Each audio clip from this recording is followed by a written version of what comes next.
Welcome back to another reading and correcting with me, Kendar, the Tiger Writes, and Ty, the Tiger Supervisor. These are where I read a chapter from one of my stories and correct it as I go. If you want to listen to these live, it's every Tuesday morning, 8 a.m. Eastern Time on Twitch. And if you are looking to support me, that is on my Patreon. Today, we are doing chapter 7 of Trustless Shadows. The bar is located halfway between the warehouse and my apartment, in a section of the city Robert describes as middle income. I had no idea what that meant at the time, but now, after being here for all these months, I get a sense that it means the people living here have enough money that they can afford to spend on more than the minimal necessities. The bar is quiet as I enter. It's a work day, so not as many people come. It's the only time I come after a fight. On nights I know where there won't be too many people.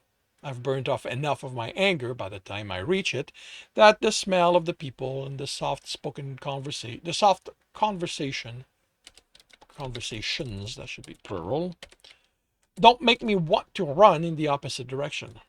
I think of Juliet, how she asked me to meet her in a place like this, the conversation we had. I wonder how she's doing. I look around the large room as I walk to the bar. Only 3 of the dozen or so tables are occupied.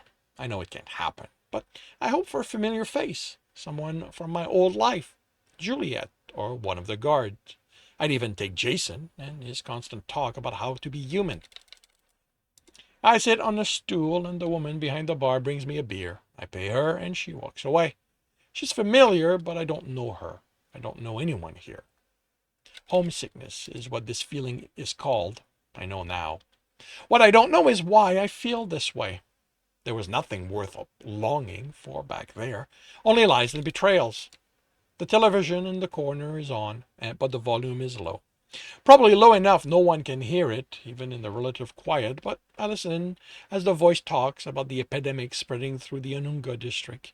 The television shows hospitals filled with patients, experts discussing where the sickness came from, how it spread, how long until a cure. I turn to my beer and sip it.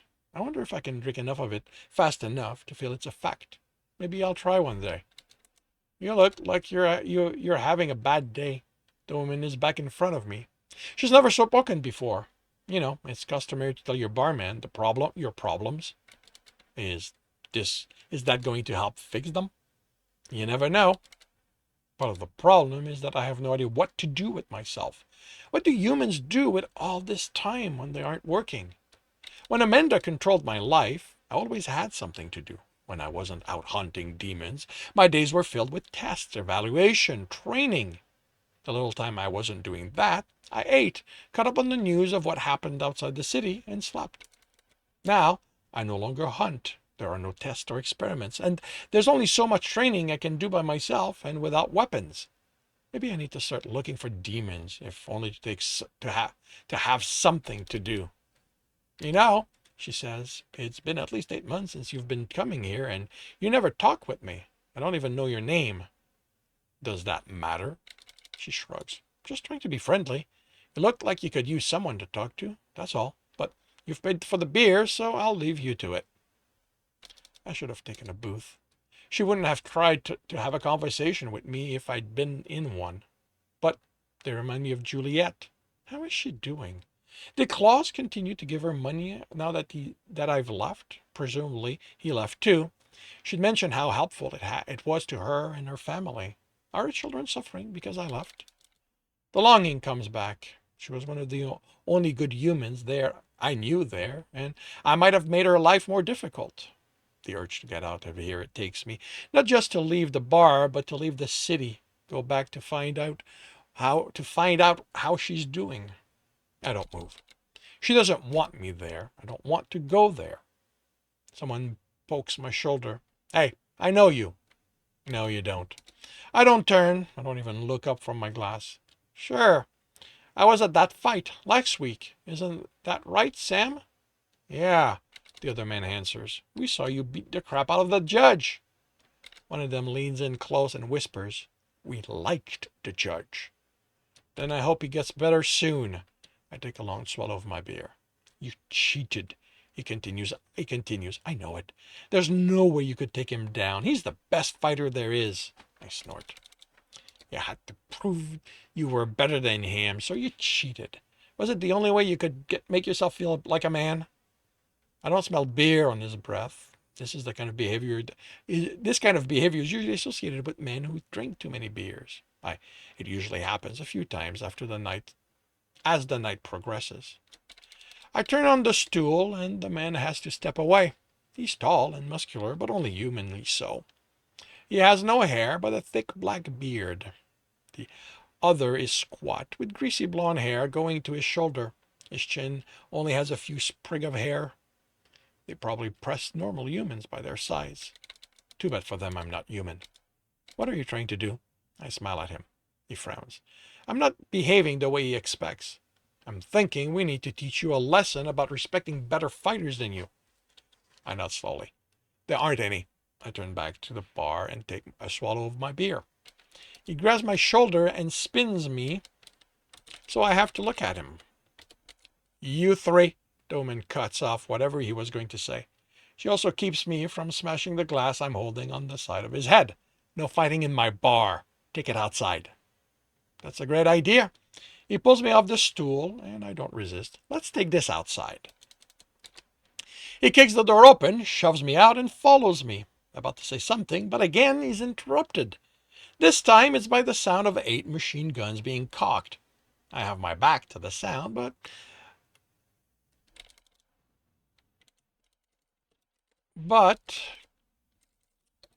glimpsed them as I was pushed outside. I look over my shoulder to confirm what I'd seen. 5 men, 3 women, wearing dark gray armor uniform, stand in the street, pointing their weapons at us. Each also has a handgun holstered at their hips, and a sheathed knife. The 2 men before me have turned pale.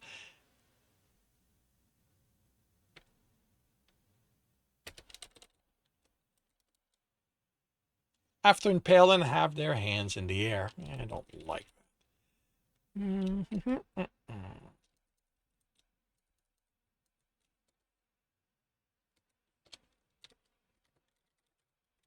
There we go. Have their hands in the air, turning pale. We were just kidding around. The tall man says, yeah, we didn't mean anything by it. One of the women, the one directly behind me, listens to instruction. I guess they are instructions. The words are too faint for me to make out. I'm surprised by that. My hearing is good enough. I can normally hear earpiece conversation. You two, get out of here, she says. They run off, and I turn to face the greater threat. She's average height. Her armor makes it impossible to tell how muscular she is, and the helmet hides her hair. The target has been located. She listens to the answer. Doesn't matter, I can't make them out. I can figure out the intent. She nods, then gestures to the others. They move to form a semicircle.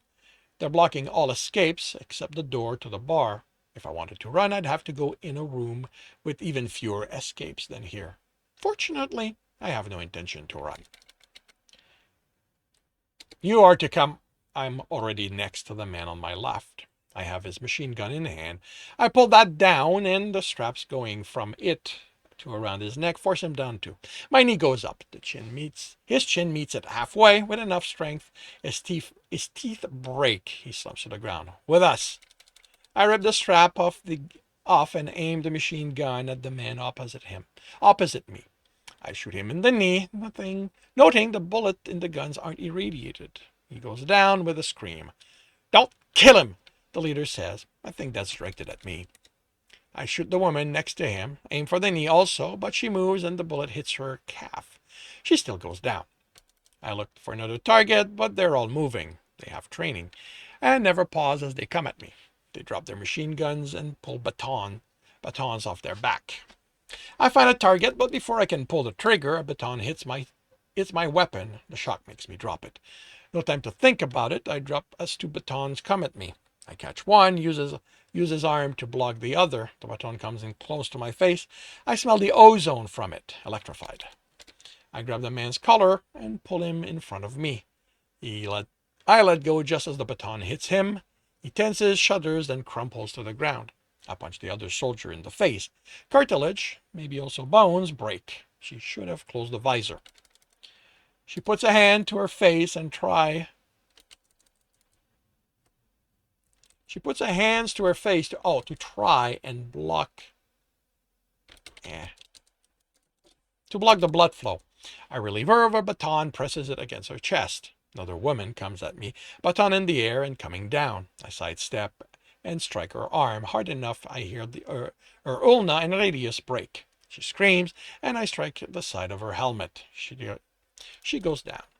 I now have two batons, and I use them as I would swords. I block the next two attacks, slicing at the man I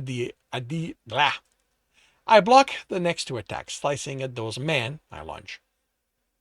The last woman, their leader, keeps away. She watches as I get through one man's defense and touch his throat. He tenses, then falls down. He might not be breathing, but I don't have the time to worry about it.